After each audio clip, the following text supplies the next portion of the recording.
Hello and welcome to Worship in the Gap. This is Jim McKenzie, still the interim minister at Port Washington's First Congregational Church, still here with you and giving some thought today to my flowers and my plants, my hanging plants. As you can see, there are still flowers, still some beauty, some color on the plants, but there's also this growing sense of brownness underneath the plants, as though it is beginning to die. It is beginning to turn the season, as it were. I saw my neighbor to the left out yesterday cleaning out his garden, taking in some of the tomato plants that have produced so well for them this year, and some beans and some strawberries were very productive this year. But it's just that time of the season when their garden is just about complete. It's kind of a nice metaphor for me as well as interim minister. As you know by now, First Congregational Church has secured their next settled minister, and we wish him and his family well. We pray for his ministry in the years to come and hope that it will be everything that we hope it will be. I'm in my last month. I just have a few more weeks as interim minister, and then I'll be moving on. So it's kind of a reminiscing time for me, a time to reflect on the year, on the things that we have done, the changes, the challenges that we have had. We knew we were in transition, but we didn't know that Jeff's wife, Jane, would come down with cancer, and that our hearts would break for them. We certainly didn't know that the pandemic would come upon us, and that it would change just about everything. There have been challenges and changes that we didn't expect, that we never saw coming. But we had met those head on, and we talked about being the church even when we couldn't gather as the church. Well, there's a parable today. It's called the parable of the wedding feast. And in it, well, like many of these parables, there's things that are a bit disturbing to us and seem rather violent and angry. And actually, some of our members of the Bible study are responding to that. And they're thinking, what in the world is God saying to us in this violence and in these gnashing of teeth and weeping and all this language of agony? I'll hope to explain that to you in just a moment. But let me just say this about parables. Jesus taught in parables, as you know, stories that he would tell about a father and a couple of sons, and one son would take his inheritance and go blow it. Other parables where someone was beaten and robbed on the pathway once, and those that you might expect would stop to help pass by on the other side. And finally, one despised, racially different person stopped and offered grace. There are these parables that Jesus taught, and they're different than what we call allegories, because allegories are stories where every single piece in the story has a particular meaning and message and understanding. But parables, you really want to view them from that 30,000 foot view. You want to step back and say, what's the main point of this parable? What's the message, the one message or primary message of this story? And if you can do that, then you'll generally understand what Jesus was trying to tell you and me about the kingdom of heaven and God's activity in this world with us. That's just one thing. Now, there's a little line at the end of this parable, and it's the last one I'll read to you, but it says, "For many are called, but few are chosen. As I read you this parable, I want you to keep that in mind. This is from the 22nd chapter of Matthew, verses 1 through 14. And again, Jesus spoke to them in parables, saying, "The kingdom of heaven may be compared to a king who gave a wedding feast for his son, and sent his servants to call those who were invited to the wedding feast, but they would not come. Again, he sent other servants, saying, 'Tell those who are invited, see, I have prepared my dinner, my oxen and my fat calves have been slaughtered, and everything is now ready. Come to the wedding feast.' But they paid no attention and went off, one to his farm, another to his business, while the rest seized his servants, treated them shamefully, and even killed them."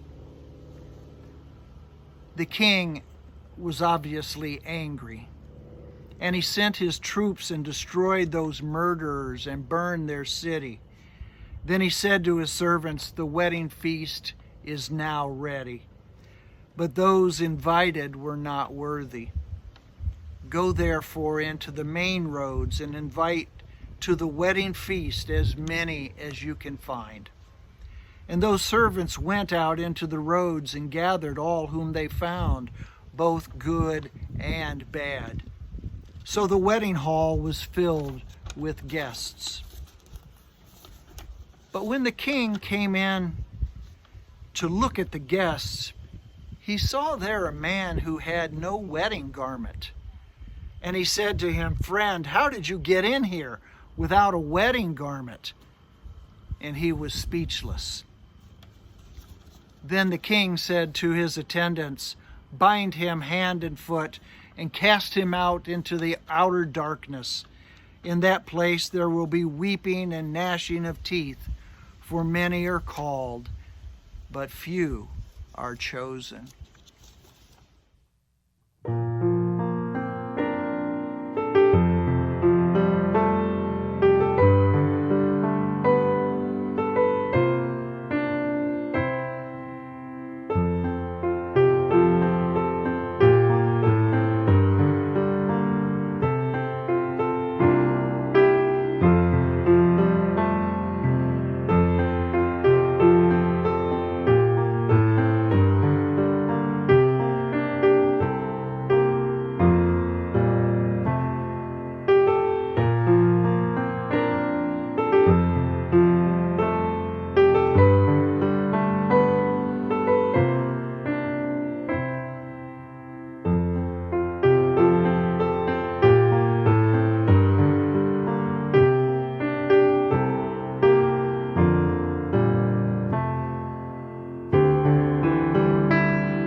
There's a primary point to this story, and I need to tell you that some of the early part of this parable is rather obvious, that the kingdom of heaven was offered to the Jewish people. But when the one for whom the wedding feast was given, the son of the king, they would not come and celebrate with him. And so this feast, this kingdom, was offered to others in the highways and byways, we like to say, to everyone, large and small, important and unimportant, good and bad, and they were invited to come celebrate. Well, they did. They came to celebrate. But when the king came and he looked around to see who had come, he noticed that there was one man without what was called a wedding garment. Think about a wedding robe.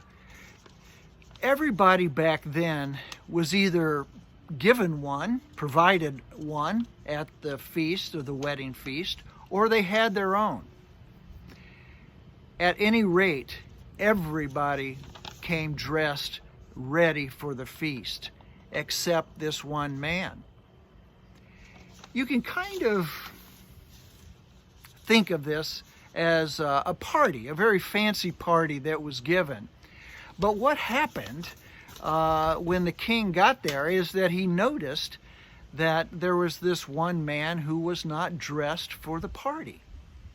Imagine if he had come in, beach shorts and flip-flops. It just wasn't appropriate. And the king was quite upset at this lack of attention, this lack of culture, and lack of respect for the king and his son. Well, the message is that the king was very upset, and he had this man thrown out of the feast, out into the outer darkness, we are told, to emphasize the point. And then that point was made that many are called, but few are chosen. Many were invited, you see, but the original Jewish people did not respond. Primarily, the religious leaders did not recognize Jesus as God's Son. So then, this great feast, this celebration of life, was made available to everyone, even you and me. At this point, the hall was filled with guests. But there was this one man who had his beach shorts, t-shirt, and flip-flops on, and was very inappropriately dressed, as though he were lazy, sloppy, that he could care less. That was the message that Jesus expects his disciples, his guests, to get on with the program, to produce fruit, as the prior parable to this taught us, and to be grateful for God's generosity and to share it with others. As I said during this time of my last month, I reflect on all the work that we've done. I've thought about what we've done as a church, how we've served the community. I've thought about all the masks that we made, 50,000 masks for primarily those in the inner city who needed them most. I think about the ways in which we have supported one another in times of grief and sorrow.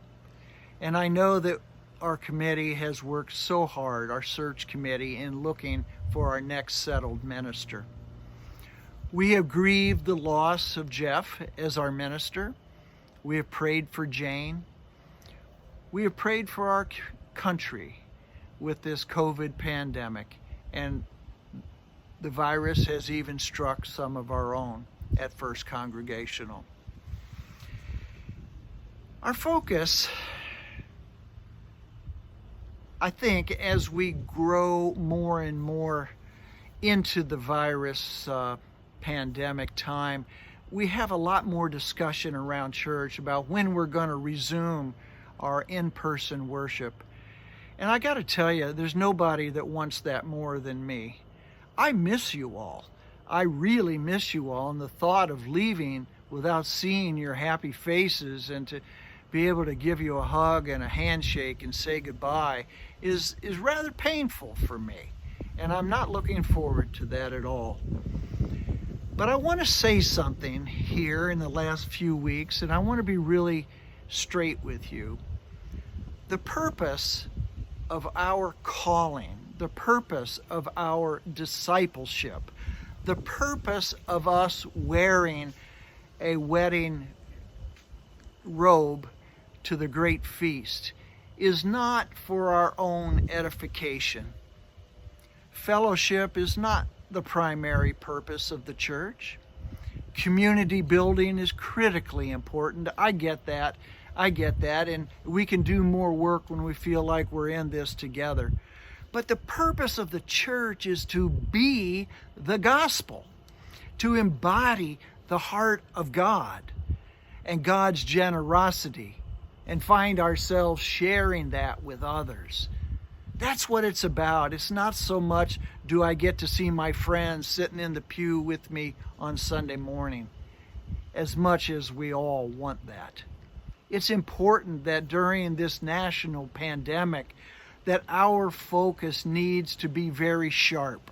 We need to recognize that we are not to be focused on our own needs, like if we wear our beach shorts and our flip-flops and a t-shirt. We're comfortable with that.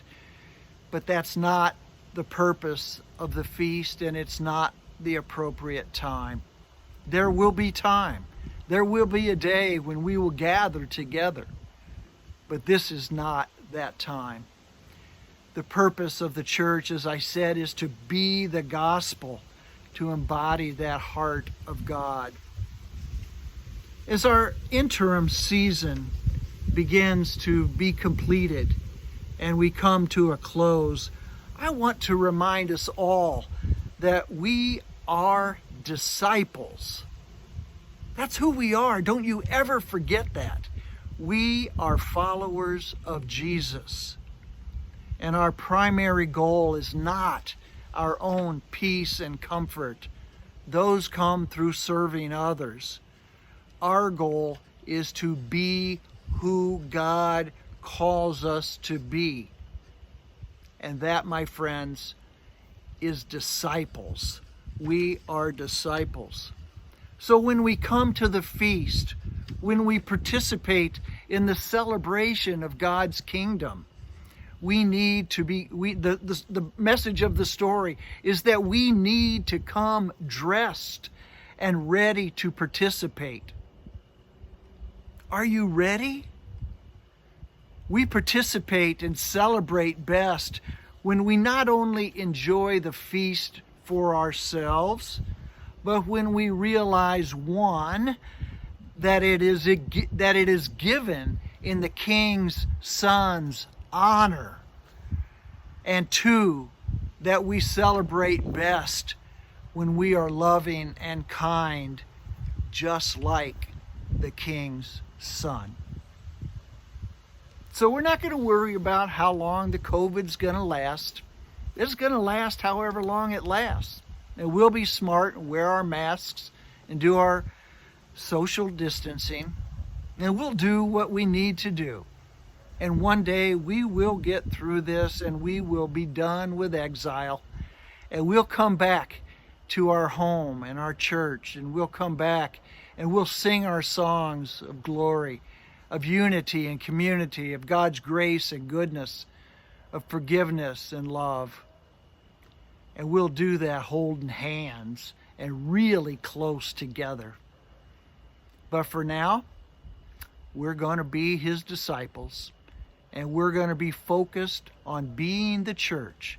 While we can't gather as the church, we're going to be the church in the world, the church of Jesus Christ.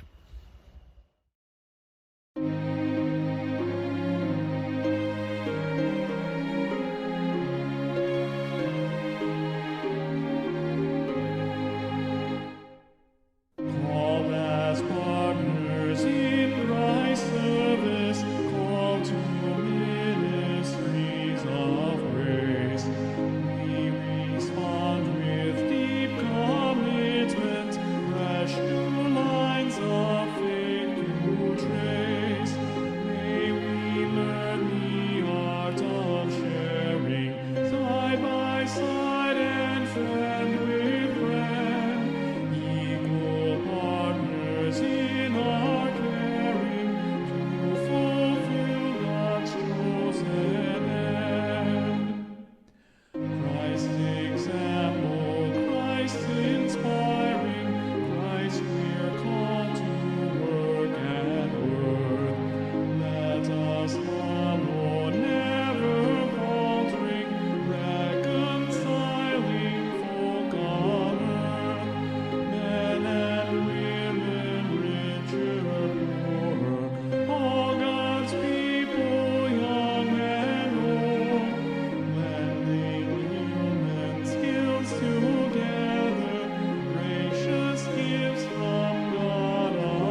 This is Jim McKenzie, still the interim minister at First Congregational Church in Port Washington, Wisconsin, saying once more, stay well, stay safe, and stay faithful, because I'll want to see you next time right here in Worship in the Gap.